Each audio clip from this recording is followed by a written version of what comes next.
Hello जनाब, नमस्कार। योगेश चंद्र शुक्ला नाम है हमारा। स्वागत करते हैं आज के इस अमेजिंग सेशन पे। स्वागत है आपका इंडिया के बेस्ट एजुकेशनल प्लेटफॉर्म पे और स्वागत है आपके क्लास 12 के इस नए सेशन पे। और आज हम इस चैप्टर को खत्म करने जा रहे हैं। बहुत आसान सा चैप्टर है, बहुत सिंपलीफाई वे में आपके दिमाग तक हमने ये बात पहुंचाई है। होप सो आपको ये बहुत समझ में आया होगा। और सबसे बेसिक, सबसे इंपॉर्टेंट चैप्टर नंबर 1 यहां पर आज हमारा डन हो जाएगा। इवैल्यूएशन करिए, थोड़ा सा एंजॉयमेंट करिए, दोस्तों को बताइए कि 16 चैप्टर में से एक चैप्टर मैंने साल के शुरुआत भी नहीं हुई थी तभी मैंने कर लिया था। होली से पहले मैं एक बड़ी शुरुआत कर चुका हूं। क्लास 12 का पहला चैप्टर मैंने डन कर दिया है। अब मुझे साल के बाकी समय में सिर्फ 15 चैप्टर की तैयारी करनी है। एक चैप्टर तो अब डन है। अब चाहे वो नीट का सिलेबस हो, चाहे वो बोर्ड का सिलेबस हो, पर वो एक चैप्टर से अगर क्वेश्चन आएंगे मेरे भाई, तो वो एक चैप्टर का क्वेश्चन कभी छूटेगा नहीं। इसी कॉन्फिडेंस के साथ हमें आगे बढ़ना है और लगातार हमें चीजें कवर करती रहनी है। याद रखना, देर से की गई शुरुआत जो है जरूरी नहीं है कि सफलता तक पहुंचे ही पहुंचे। उसमें शॉर्टकट चीजें मिल तो सकती हैं, लेकिन देर आए दुरुस्त आए, यहां पर यह कहावत बिल्कुल नहीं बैठेगी। यहां पर जो पहले शुरुआत करेगा वो पहुंचेगा भी पहले ही। स्टार्ट करते हैं आज का इस अमेजिंग सेशन को। और आज मैं आपको क्या बताने वाला हूं, लास्ट क्लास में मैंने आपको बताई थी कि एक बात कि जब भी कोई लैंगिक जनन करता है उसमें कुछ इवेंट्स होते हैं। और उन इवेंट्स में सबसे पहला इवेंट बताया था मैंने, पूर्व निषेचन अवस्था। निषेचन सबसे बड़ा इवेंट होता है। निषेचन सबसे बड़ी चीज होती है। बिना निषेचन के, बिना फर्टिलाइजेशन के लैंगिक जनन की संभावना नहीं है। अगर ये हम कहें कि लैंगिक जनन में इन सेक्सुअल रिप्रोडक्शन सबसे जबरदस्त कोई प्रोसीजर, सबसे बड़ा कोई प्रोसीजर होता है, वो है निषेचन, दो युग्मकों का मिलना। यह बात समझिए कि युग्मक बहुत लोग बनाते हैं, बाकी ऑर्गन्स भी बना सकते हैं, बाकी ऑर्गेनिज्म भी बना सकते हैं, भ्रूण बाकी लोग भी बनाते हैं, लेकिन निषेचन होना यह सिर्फ कैरेक्टरिस्टिक फीचर है, मुख्य लक्षण है, बेहतरीन लक्षण है सिर्फ और सिर्फ लैंगिक जनन का। तो आपको पूरी कहानी निषेचन के इर्द गिर्द ही बुननी है, निषेचन से पहले, निषेचन के बाद।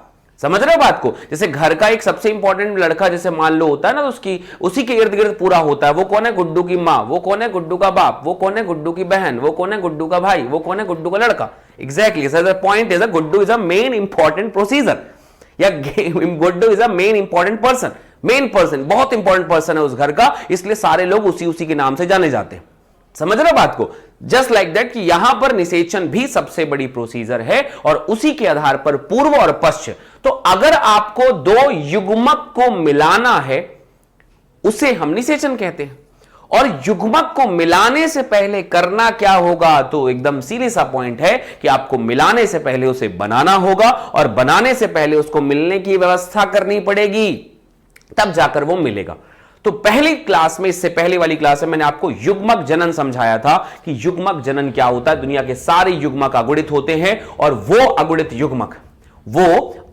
युग्मक जो है वो फिर कैसे बनता है? समटाइम्स समहाउ समसूत्री विभाजन, कई बार अर्धसूत्री विभाजन, और ज्यादातर वो अर्धसूत्री विभाजन के द्वारा ही बनता है। मैंने बताया था कि कैसे जीवों में द्विगुणित कोशिकाएं होती हैं, द्विगुणित गुणसूत्र होते हैं और विभाजन के बाद वो अगुणित हो जाते हैं। एक एग्जाम्पल बताता हूं।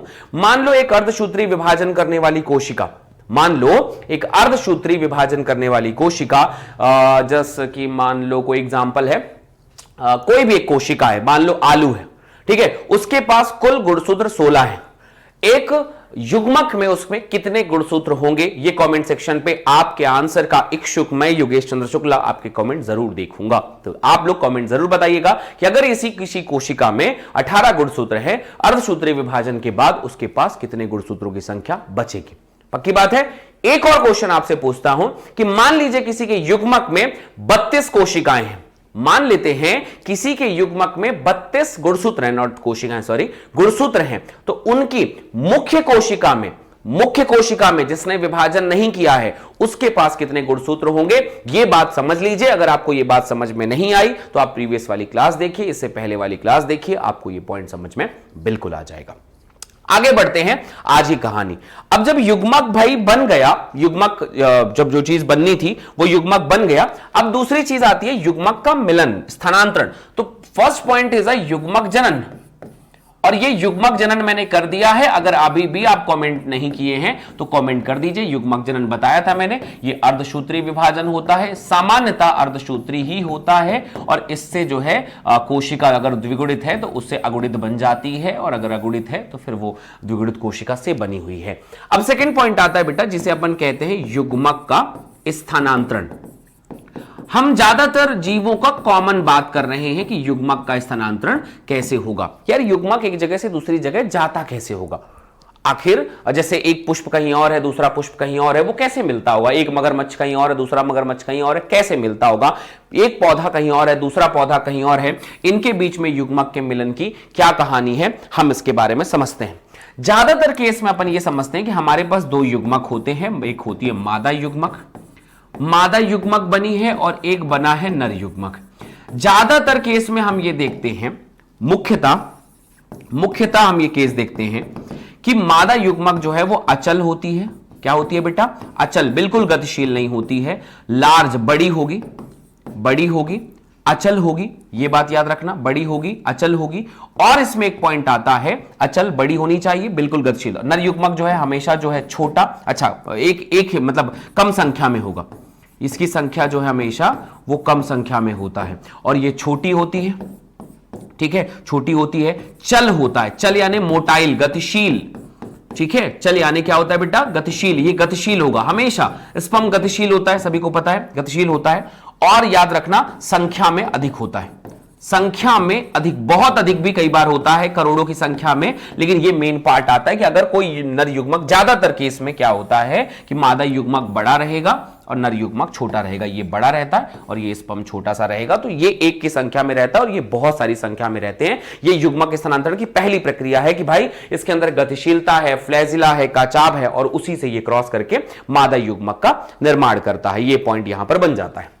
अब युग्मक स्थानांतरण करने के लिए यहां पर हम लोग अगली प्रक्रिया की तरफ में चलते हैं कि चलो कई बार क्या होता है, कभी कभी दोनों भी होते हैं, कई बार जो है ना अलग अलग प्रकार के होते हैं। ये मुख्य रूप से पॉइंट आता है। यहां पर एक पॉइंट आप यहां पे लिखेंगे कि कुछ कवक एवं शैवाल, कुछ कवक एवं शैवाल में दोनों गतिशील होते हैं। ये सब छोटे छोटे जीवों के लिए ना, बड़े बड़े जीवों के लिए वो कहानी एकदम मेन है। गतिशील होते हैं, दोनों गतिशील होते हैं, नर भी गतिशील होगा, मादा युग्मक भी गतिशील होगा। ये पॉइंट बन गया। ये आप अलग से कहीं पर ऐसा स्टार बनाकर ऐसा गोदागादी कर लेंगे और उसको लिख लेंगे। अपनी नोट्स जरूर बनाना, क्योंकि बिना नोट्स बनाए जो है ना तुम लोग इस चीज को बिल्कुल नहीं कर सकते हो। नोट्स बनाकर ही आगे बात करना, ठीक है। बिल्कुल पॉइंट आप लोग ये चीजों को याद रखना। ये पहली बात आ गई। अब ये तो गई मान लो कवक की और शैवाल की बात हो गई। अब अगला पार्ट आता है कि कुछ नहीं, लगभग सभी शैवाल, पौधों की बात कर लेते हैं। शैवाल मान लीजिए, ब्रायोफाइट्स आपने सुना है, ब्रायोफाइट्स सुना है आप लोगों ने? ब्रायोफाइट्स आपने पौधों का नाम सुना होगा। टेरिडोफाइट्स नाम सुना होगा, टेरिडोफाइट्स का नाम सुना होगा। अब जब टेरिडोफाइट्स का नाम सुना होगा तो ये सब जो है ना युग्मक, वो भी कौन सा वाला बेटा? खासकर नर युग्मक, जल के द्वारा, किसके द्वारा? जल के द्वारा युग्मक स्थानांतरण करते हैं। युग्मक स्थानांतरण, और आपको मैं बता दूं युग्मक स्थानांतरण करते हैं, ठीक है। तो इनमें जल के द्वारा युग्मक स्थानांतरण होगा, ठीक है। मुख्य रूप से हो गया। इसके अलावा फोर्थ पॉइंट, इसका कुछ और पॉइंट बनेगा। खासकर कुछ जिम्नो होते हैं, जिम्नोस्पर्म में मुख्य रूप से, जिम्नोस्पर्म में खासकर वायु परागण, वायु के द्वारा जाते हैं, ठीक है, वायु परागण के द्वारा है। कुछ एंजियोस्पर्म भी होते हैं, आवृत्त बीजी। एंजियोस्पर्म तो भाई ये जल के द्वारा, वायु के द्वारा, ठीक है, कीट के द्वारा, ठीक है, और जंतुओं के द्वारा, जिसके द्वारा बोलो उनके द्वारा ये ट्रांसफर होता रहता है। ये तो सुना ही है कि भाई जैसे आपने वो गाना सुना होगा ना, भौरे ने खिलाया फूल, तो भौरा कैसे फूल खिलाता है? भौरा ऐसी फूल खिलाता है, परागण को ट्रांसफर कर करके, परागण को ट्रांसफर कर करके ही वो फूल खिलाता है। तो परागकण जितने ट्रांसफर होंगे उतना ही ज्यादा जो है वो पॉइंट बनता है। तो ये सबसे बेसिक पॉइंट है जिसके ऊपर अपन पॉइंट बनाते हैं और जिसके ऊपर सबसे अच्छे क्वेश्चंस भी बनते हैं। ध्यान रखिएगा, इन चीजों पे अच्छे क्वेश्चंस आते हैं, ठीक है। चलो अब ये मतलब ऐसा क्वेश्चन है ना कि एकदम सीधा सा बेसिक, कुछ खास बड़ी चीजें नहीं है, लेकिन ये आपको पता रहना चाहिए ये गैमेट ट्रांसफर ऐसे ऐसे होते हैं। इसमें कोई बहुत बड़ा चीज पूछा भी नहीं जाता है और कोई बहुत बड़ा चीज आपको याद भी नहीं रखना है। ये टू द पॉइंट एनसीईआरटी छोटी छोटी बातें जो अलग अलग चैप्टर में आप पढ़ने मिलता है वो आप पढ़ेंगे तो आपको अपने आप समझ में आ जानी है कि ये ऐसा ऐसा होता है। अब अगली कहानी पे आते हैं। युग्मक स्थानांतरण हो गया, ठीक है। अब जैसे आपने देखा होगा मटर में, जैसे एग्जांपल आपने एक एग्जांपल देखते हैं मटर में। मटर में जो है अलग तरीके का परागण होता है। सूरजमुखी, ठीक है, सूरजमुखी में अलग प्रकार का परागण होता है। सूरजमुखी में खासकर कीट परागण होता है, वायु परागण होता है, अलग अलग टाइप के परागण है। अगला चैप्टर तो वो है ही, हम उस पढ़ेंगे तो यहां पर उसके बहुत ज्यादा लोड नहीं लेते हैं, आप उसे सामान्य वे में अब उसे खत्म। अब ये हो गया कि चलो चलता है, ऐसे ऐसे ट्रांसफर होता है। ट्रांसफर होने की प्रक्रिया यहां पर हमने डन कर दी कि मटर में, मधुमक्खी में आप बताइएगा। खासकर एक आध एग्जांपल बताइए, जैसे किसी एक का एग्जांपल ले लेते हैं। अच्छा, मनुष्य में कैसे ट्रांसफर होता है? तो मनुष्य में सेक्सुअल रिप्रोडक्शन ही होता है, मैथुन होता है, उसके द्वारा ट्रांसफर हो सकता है। तो जो मैथुन कर रहे हैं उनकी तो कोई प्रक्रिया है नहीं, जो सेक्सुअल इंटरकोर्सेस कर सकते हैं, कॉपुलेशन कर सकते हैं, उनकी कोई दिक्कत नहीं। लेकिन जो लोग नहीं कर सकते वो लोग कैसे ट्रांसफर करेंगे भाई? तो वो लोग जो है ना, सूरजमुखी और मटर, हवा, पानी, कीट, इन सब की मदद से ये लोग अपना पूरा ट्रांसफर करते रहते हैं और यही पूरा पॉइंट यहां पर निकल कर आता है, ठीक है। ये गैमेट ट्रांसफर करने का मुख्य तरीका है। बाकी आप लोगों ने एक चीज और सुनी होगी, परागण, परागण ना, परागण भी एक प्रक्रिया है, वो भी अपन को हल्का हल्का पता ही है, जो अपन डिटेल करेंगे। Next point is a syngamy. Syngamy का मतलब मुख्य प्रक्रिया हो गई, जिसे अपन कहते हैं बेटा निषेचन। क्या कहते हैं इसे? निषेचन। अब सवाल आता है कि निषेचन क्या चीज होती है, निषेचन क्या होता है? तो आप इसे याद रखने का है कि दोनों युग्मक जो है ना, उनका संलयन होगा बेटा। दोनों युग्मक मिलेंगे और उसका संलयन होगा। ये अगुणित है, ये अगुणित है, ये दोनों मिलकर बन जाते हैं द्विगुणित और ये निर्माण करेंगे युग्मनज का। क्या निर्माण करेंगे? युग्मनज का, युग्मनज का। और मुझे बताइए एक बार कि मनुष्य के युग्मनज में कितने गुणसूत्र होते होंगे? कमेंट सेक्शन खुला है, फटाफट फटाफट जवाब दीजिएगा कि मनुष्य के युग्मनज में कितने गुणसूत्र होते होंगे। युग्मनज बन गया। ये हो गई निषेचन की सबसे पहली बात, ये हो गई निषेचन की सबसे पहली बात। अब यहां पर जो है ये पूरा पॉइंट बनता है। अब इनके पास में जैसे आगे कोई भी पूरा का पूरा पार्ट बनाता है, तो ये हो गया युग्मनज। युग्मनज जो है आगे जाकर अब भ्रूणी अवस्था को फॉलो करेगा। युग्मनज जो है आगे जाकर ये भ्रूणी अवस्था को फॉलो करेगा, भ्रूणी अवस्था कहते हैं, इसमें जाएगा। लेकिन ये जो निषेचन हुआ है इस पे भी बड़ा लॉजिक है।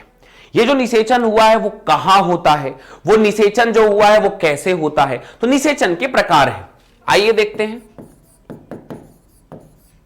निषेचन के प्रकार हैं कि कितने प्रकार हैं, निषेचन क्या करता है, कैसे करता है, क्या क्या चीजें उसमें होती हैं। आइए हम उसके प्रकार को देखते हैं। निषेचन के अगर आप प्रकार को देखेंगे तो सबसे पहला पार्ट आता है बेटा आंतरिक निषेचन और दूसरा पार्ट आता है बाह्य निषेचन। बाह्य निषेचन। अब इसमें अपन कितनी बातें कर सकते हैं? बहुत छोटी बातें, बहुत सिंपल सा पार्ट है कि व्हाट इज आंतरिक निषेचन। आंतरिक निषेचन का मतलब होता है बेटा जब युग्मक संलयन, और खासकर एक ही जगह होता है युग्मक संलयन, मादा जनन अंग के अंदर, मादा जनन अंग, और उस मादा जनन अंग में भी सबसे खासकर वो होता है अंडवाहिनी, जिसे अपन फैलोपियन ट्यूब कहते हैं, अंडवाहिनी में होता है। ठीक है, तो शरीर के अंदर हुआ, शरीर के अंदर हुआ आंतरिक निषेचन है। ठीक, बाह्य निषेचन हुआ, इसमें भाई बाह्य मतलब हवा में तो करेगा नहीं, माध्यम की आवश्यकता होती है, माध्यम की आवश्यकता, यहां पर जरूरत है, माध्यम की आवश्यकता है। अब माध्यम मुख्य रूप से क्या हो सकता है? मुख्य रूप से माध्यम होता है वाटर, और ये किसमें आता है? एग्जांपल ये आता है बेटा जैसे फिशेस में आता है, उभयचर में आता है। तो फिशेस और उभयचर में इस प्रकार का बाह्य निषेचन देखा जाता है। आंतरिक निषेचन आपने देखा होगा, मनुष्य हो गए, ठीक है, मनुष्य हो गए, स्तनधारी हो गया, मतलब वही स्तनधारी जितने भी हैं, पक्षी हो गए, ये सारे के सारे जो है ना, ये सब आंतरिक निषेचन करते हैं। तो इसमें पढ़ने का कुछ बहुत बड़ा चीज नहीं है कि आंतरिक निषेचन ये वो क्या होता है। सीधी सी बात है, जो शरीर के बाहर हो वो बाह्य निषेचन है, शरीर के अंदर हो वो आंतरिक निषेचन है। अब शरीर के बाहर होगा तो इसका सबसे बड़ा ड्रॉबैक क्या है? तो सबसे बड़ा बाहर यह है कि बाह्य निषेचन होगा अधिक संख्या में बनाना पड़ेगा, अधिक संख्या लगेगी, और जब ये अधिक संख्या लगेगी नुकसान बहुत होगा, खराब बहुत होते हैं, नुकसान बहुत होता है, बहुत होगा, जो चीजें हैं वो इतना ज्यादा नष्ट होंगी यार, तो वो बाह्य निषेचन है अपने आप में सही, लेकिन जो लोग नहीं कर सकते तो वो भाई बाह्य निषेचन तो करेंगे ही करेंगे, नहीं कर पा रहे। बाकी आंतरिक निषेचन जो है शरीर के अंदर हो गया, कम संख्या में भी हो गया, बढ़िया शरीर के अंदर हो जाएगा, तो कोई दिक्कत की बात यहां पर नहीं है। तो इस तरीके से आप इंटरनल और एक्सटर्नल वाले पार्ट को पूरा पढ़ सकते हैं। ये चीज जो होता है यहां पर आप बना लेंगे। पॉइंट बन गया? ओके। अब निषेचन के पश्च क्या होगा? अब निषेचन आ गया, आखिरी पार्ट आ गया, शॉर्टकट में ही बता रहा हूं, बाकी तो फिर अपन डिटेल पढ़ते हैं। निषेचन पश्चावस्था। अब निषेचन पश्चावस्था का रीजन ये है बेटा कि हमने बनाया जाइगोट, बहुत ध्यान समझना। अब ये जाइगोट को हमें विभाजन करना है और बनाना है भ्रूण या फिर बनाना है एम्ब्रियो। अब सवाल ये आता है कि एम्ब्रियो दो प्रकार के होते हैं, जब जीव दो प्रकार के होते हैं तो एम्ब्रियो भी दो प्रकार के होते हैं। कुछ एम्ब्रियो होते हैं जो द्विगुणित होते हैं, बड़े जीव जंतु, उच्च जीव जंतु ऐसा कह सकते हैं, उच्च जीव पादप, ठीक है, और कुछ होते हैं अगुणित, ठीक है। लेकिन ये तो हमेशा जाइगोट द्विगुणित ही रहेगा, क्योंकि मिलन हुआ है दो लोगों का तो द्विगुणित रहेगा। तो अगर आपको द्विगुणित से अगुणित बनाना है तो आपको यहां पर करना पड़ जाएगा बेटा अर्धसूत्री विभाजन। तो समहाउ ये अर्धसूत्री विभाजन लगता है, और कई बार आप द्विगुणित से द्विगुणित बनाना चाहते हैं तो आप समसूत्री बनाएंगे। अगुणित किन में होता है? अगुणित होता है जनाब शैवाल में। किसमें होता है? शैवाल में। इसके अलावा किसमें होता है? ब्रायोफाइट्स में। इनमें जो है भाई साहब ये जो जाइगोट है वो अर्धसूत्री विभाजन करके जीव का निर्माण करेगा, जबकि समसूत्री में उच्च पादप, उच्च जीव, हम तुम सब जो है समसूत्री विभाजन करके द्विगुणित एम्ब्रियो का निर्माण करते हैं। ये बात समझ में आती है कि जाइगोट जो है भाई ये ऐसा निर्माण करता है। एक बात यहां पर बहुत बड़ी चीज आती है कि कुछ मधुमक्खी, क्या आती है? कुछ मधुमक्खी, कुछ होते हैं रोटीफर्स, ठीक है, रोटीफर्स। कुछ एक पक्षी है जिसका नाम है टर्की, पक्षी है बेटा एक टर्की, ये पक्षी है ये, ठीक है। ये सब जो होते हैं इनमें एक मादा युग्मक बिना निषेचन के, ये एक बहुत बड़ी चीज आती है याद रखना, बिना निषेचन के नर जीव का निर्माण करता है, नर जीव का निर्माण करता है। अब ये बहुत बड़ी बात हो गई भाई कि नर जीव का निर्माण बिना निषेचन के, बाकी सब तो निषेचन की बात करते हैं लेकिन ये बिना निषेचन के करता है। इसे अपन कहते हैं बेटा अनिषेक फलन या अनिषेक जनन, सॉरी पौधों में होता है फलन, अनिषेक जनन, पार्थिनोजेनेसिस, अनिषेक जनन कहते हैं। तो आपसे पूछा जाएगा व्हाट इज अनिषेक जनन?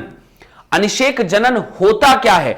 आप बताना कि अनिषेक जनन ऐसी प्रक्रिया है जब बिना निषेचन के बीज का निर्माण, युग्मक का निर्माण हो जाता है। मैं आपको बताता हूं, जैसे मधुमक्खी लल्ला का होता है मधुमक्खी में, तुमको पता है जो द्विगुणित होता है ना वो हमेशा मादा होती है वहां पर, और जो अगुणित होता है ना वो हमेशा नर होता है वहां पर। अब लगाओ दिमाग, देखो अब मादा है, क्या बनाएगी बेटा? युग्मक करेगी।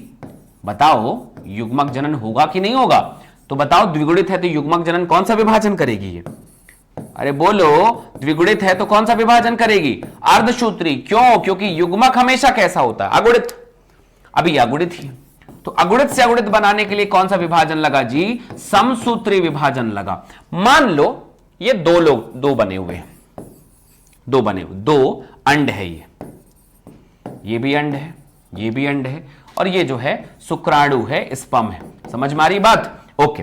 अब इन दोनों को मिला दो, इनके बीच में क्या हो गया बेटा? इनके बीच में हो गया निषेचन, और जैसे ही निषेचन हुआ तो दोनों मिलकर बन गए द्विगुणित, और द्विगुणित बनने के बाद क्या कहा जाता है इनको? जाइगोट, युग्मनज। अब आप कहेंगे ये तो यही बात हो गई, युग्मनज जो अभी थोड़ी देर पहले बताए थे। नहीं, ये अब करेगा यहां से भ्रूणीय अवस्था बनाएगा। ये क्या बनाएगा? भ्रूणीय अवस्था। अब बताओ ये द्विगुणित है तो कौन होगा? नर की मादा? ये हमेशा मादा होगा बेटा, या तो मादा में रानी होगी और या तो मादा में बाद में कामगारी होगी, लेकिन ये रहेगी मादा क्योंकि द्विगुणित है।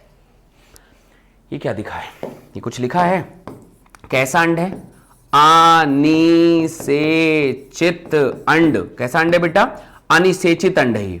और जब अनिषेचित अंड की अपन बात करते हैं तो अनिषेचित अंड में क्या होता है पता है, अनिषेचित अंड में होता है, ये तो हो गया, ये क्या करता है अनिषेचित अंड, ये करेगा समसूत्री विभाजन, ये करेगा यहां से समसूत्री विभाजन, और समसूत्री विभाजन करके नर मधुमक्खी यानी नर ड्रोन्स का निर्माण करता है।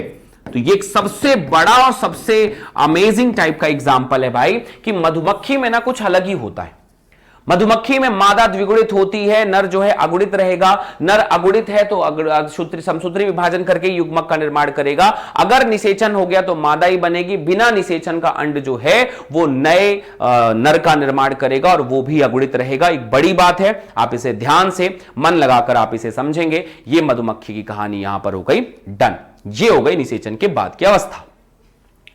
अब पॉइंट आता है कि आप जो है भ्रूणों को जो पाल रहे हैं, भ्रूणी अवस्था क्या कुछ लोगों में नए प्रकार से देखी गई है? बोला हाँ यार, कुछ लोगों में ना अलग अलग प्रकार की होती है। भ्रूणी अवस्था के कुछ प्रकार भी हैं। तुमने देखा होगा कि कहीं कहीं जो बच्चे पैदा होते हैं वो अंडे पैदा देते हैं, अंड प्रजक कहलाते हैं, उन्हें ओवी पैरस कहते हैं। लल्ला का कहते हैं, ओवी पैरस। और कुछ लोग जो होते हैं वो जंतु जन्म देते हैं तो जंतु प्रजक कहा जाता है, इसे अपन कहते हैं विवी पैरस। अब इन दोनों में क्या अंतर है भैया जी? कि युग्मक तो बनाना ही है, भ्रूण तो बनाना ही है। तो भ्रूण बनाने की प्रक्रिया यहां दो तरीके की है, एक अंड प्रजक, एक जंतु प्रजक। दोनों में क्या अंतर है? अंड प्रजक कैल्शियम कवच से ढका हुआ अपरिपक्व शिशु, अपरिपक्व, अभी अब उतना परिपक्व नहीं है, अपरिपक्व भ्रूण, ठीक है। अपरिपक्व भ्रूण जो है वो ओविपेरस जन्म देंगे, ठीक है, जन्म देंगे। तो ये जन्म देंगे कैसा? अपरिपक्व भ्रूण को जन्म दिया है, ये कैल्शियम कवच से ढका हुआ रहेगा, ठीक है। दूसरी बात, अब जंतु प्रजक की बात आती है। तो जंतु प्रजक में क्या आता है? यह परिपक्व शिशु को जन्म देते हैं। किसको जन्म देते हैं बेटा? परिपक्व शिशु को जन्म देते हैं। अब सवाल आता है कि परिपक्व शिशु को जन्म दिए तो ज्यादा अच्छा मेथड कौन है? आपसे पूछा जाएगा ज्यादा अच्छा मेथड कौन है? आप डेफिनेटली लोगों को लगेगा नहीं यार ये तो बच्चे को ढका हुआ है कैल्शियम एल्शियम से, तो अच्छा मेथड होगा। नहीं, अंडे को तो हो सकता है तुम फोड़ के खा भी जाओ, तो बच्चा तो मर गया बेचारा। तो जब तक पूरा बच्चा परिपक्व तरीके से बच्चा बाहर नहीं निकल जाएगा, उसे हम नहीं निकालेंगे बाहर, वो जंतु प्रजक है और is a more elaborated and more important than अंड प्रजक। अंड प्रजक भी ठीक प्रक्रिया है, पर अंड प्रजक में ना मरने के चांसेस ज्यादा हैं, इसलिए अंड प्रजक ओविपेरस जो है वो प्रक्रिया तो ठीक है, पर उस प्रक्रिया में ये पॉइंट यहां पर सेट नहीं होगा कि वो कैसे काम करेगा, ठीक है। तो आपको यहां पर बिल्कुल याद रखना है कि एक होता है अंड प्रजक, एक होता है बेटा ओविपेरस। विविपेरस, ओविपेरस मतलब अंड बच्चे जन्म देगा, ठीक है। इसमें जो है वो थोड़ा सा कम मतलब थोड़ा डेंजरस है। ये डेंजरस मतलब हो गया कि 10 हैं तो उसमें से नुकसान के चांसेस बने रहते हैं और उसमें नुकसान के चांसेस नहीं रहते। जंतु प्रजक ऑलमोस्ट जो है वो अच्छे तरीके से काम करता है। ये हो गया पूरा चैप्टर कंप्लीट। एग्जांपल बताओ अंड प्रजक का भाई। अंडे कौन देता है? अंडे देता है बेटा पक्षी। कौन देते हैं? पक्षी। और कौन देता है? सरीसृप। और कौन देता है? और देता है भाई आपके उभयचर। ये सब अंडे देते हैं। और स्तनधारी जो होते हैं बेटा वो हमेशा के हमेशा जो है ना वो कैसे रहते हैं? जंतु प्रजक रहते हैं। तो दैट्स ऑल, ये है हमारा पूरा चैप्टर जिसको हमने कम शब्दों में आसान भाषा में समझने की कोशिश की है और मुझे उम्मीद है आपको एकदम क्लियर कट समझ में आया होगा, कहीं पर कोई दिक्कत नहीं होगी। फटाफट हम दूसरे चैप्टर की तरफ में चलेंगे। उससे पहले अगर ये वीडियो पसंद आई हो तो अपने दोस्तों तक जरूर शेयर करें। कम शब्दों में आसान भाषा में बताया ये चैप्टर बहुत आसान है, जितना अच्छे तरीके से पढ़ सकते हो उतने अच्छे तरीके से पढ़ो। थैंक यू सो मच, अपना बहुत ध्यान रखें।